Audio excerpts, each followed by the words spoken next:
Over 30 years after the assassination of Chris Hani, the ANC has suddenly found it prudent to suggest an inquiry into what they are now calling a well-calculated murder, as Janusz Wallace, the convicted assassin, makes his way back to Poland.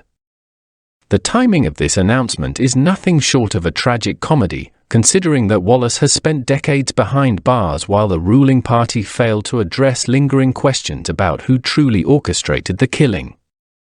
What exactly has the ANC been doing all this time?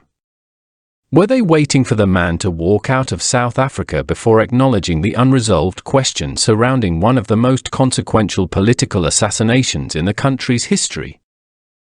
Wallace, a Polish immigrant and far-right operative, may have pulled the trigger on the 10th of April, 1993, killing one of the most prominent anti-apartheid leaders of the time, but the glaring gaps in the investigation have always pointed to a wider conspiracy.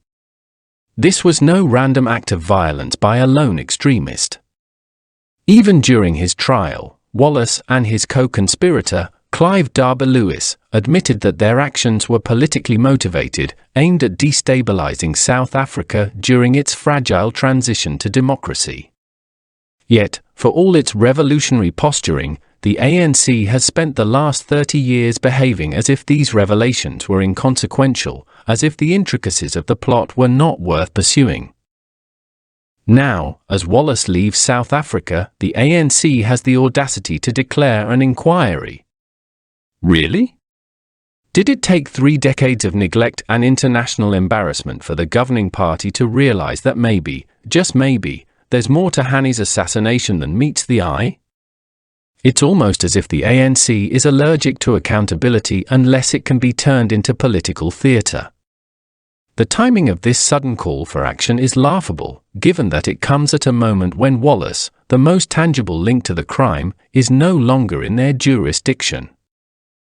Hani's widow, Limpo Hani, has long decried the ANC's indifference. She has consistently criticized the government for its failure to unearth the broader network behind her husband's killing. Her words carry the sting of truth. The ANC has spent more time issuing platitudes than actually seeking justice. The annual commemorations of Hani's death have often felt more like empty rituals than meaningful commitments to uncovering the full story. And let's not forget the broader implications of this failure. By allowing the mystery around Hani's assassination to fester, the ANC has undermined its own moral authority, revealing its reluctance, or perhaps inability, to confront uncomfortable truths about the apartheid to democracy transition. Some may argue that the ANC had other pressing matters to attend to in the early years of governance. But surely, a party that claimed to stand for justice and accountability could have prioritized a thorough investigation into the death of one of its own leaders. Instead, they let the matter drift into obscurity, as if hoping the passage of time would erase the public's memory. This latest call for an inquiry reeks of desperation, a transparent attempt to appear proactive while doing little of substance.